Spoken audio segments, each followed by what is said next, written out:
কিন্তু সরকারি দল যদি দেখে এখান থেকে তারা বিচ্যুত হয়ে যাচ্ছেন, তাদেরকে সোজা করে রাস্তায় আনার চেষ্টা করব, না হলে প্রতিরোধ গড়ে তুলব। আমাদের সংবাদ মাধ্যমের কাছে জাতির যে প্রত্যাশা, এটা হারিয়ে ফেলেছিলাম গত 15.5 বছর। শুধু তাই নয়, আজ আমি গভীর শ্রদ্ধার সাথে স্মরণ করছি আপনাদেরই একজন প্রিয়জন জনাব গাজী রুহুল আমিন। তিনি আজীবন সংবাদ মাধ্যমের স্বাধীনতার পক্ষে লড়াই করে গিয়েছেন, মানুষের অধিকারের পক্ষে লড়াই করে গিয়েছেন। তাকেও নিবর্তিত হয়ে জেলে পুরা হয়েছিল। শেষ পর্যন্ত সেই ধাক্কা আল্লাহ ভালো জানেন, সামলাতে না পেরে তিনি দুনিয়া থেকেই বিদায় নিয়েছেন।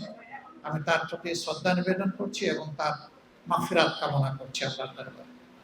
শুধু তাই না, আমাদের সম্পাদকের সাথে কি আচরণ করা হয়েছে দফায় দফায় আপনারা জানেন।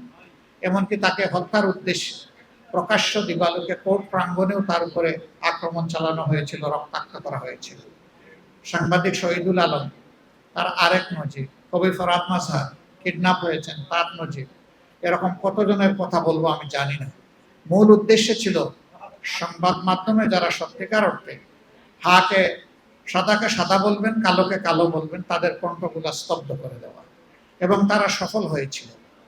সেই সফলতার রেশ এখনো চলছে বলে মাঝে মাঝে যেন মনে হয়। আমরা ফেসিবাদ থেকে আংশিক নয়, পূর্ণ মুক্তি চাই। এটা যার আমলেই হোক, যখনই হোক। ফেসিবাদ কখনো জাতিকে ভালো কিছু দিতে পারে নাই, পারবে না।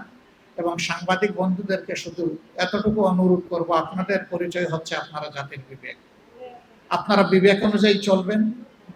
হায়াত মউত আল্লাহ তাআলার হাতে। জন্ম একদিন নিয়েছি, মৃত্যু একবারই হবে।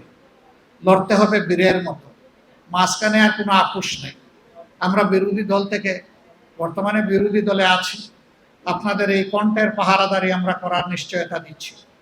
কিন্তু এই কাজটা দিতে হবে সরকারি দলকে। আমরা চোখ খোলা রাখবো, আপনারাও চোখ জাগ্রত রাখবেন। আমরা একসাথে এটার জন্য লড়াই করে যাব। যদি এই অঙ্গটা প্রপারলি ফাংশন করে, বাকি রাষ্ট্রের 3 অঙ্গ, সাংবিধানিক 3 অঙ্গ সোজা চলতে বাধ্য হবে।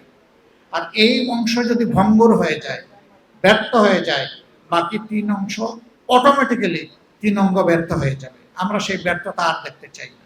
আমরা এখন শুধু সফলতা চাই, একটা ঐক্যবদ্ধ জাতি আমরা দেখতে চাই, এবং জাতীয় ইস্যুতে, জাতীয় স্বার্থে কারো সাথে আমরা কোনো আপোষ করব না।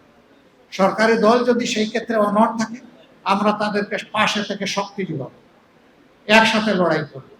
কিন্তু সরকারি দল যদি দেখে এখান থেকে তারা বিচ্যুত হয়ে যাচ্ছেন, তাদেরকে সোজা করে রাস্তায় আনার চেষ্টা করব, না হলে প্রতিরোধ গড়ে তুলব। এটি হবে আমাদের নীতি। আমরা সেই বাংলাদেশটাই চাচ্ছি, যেই বাংলাদেশে আর ফেসিবাদ আসবে না ফিরে, এবং যেই বাংলাদেশ আর কোনো আধিপত্যবাদের কাছে মাথা নত করবে না। আপনাদের সবাইকে ধন্যবাদ। আসসালামু আলাইকুম ওয়া রাহমাতুল্লাহ।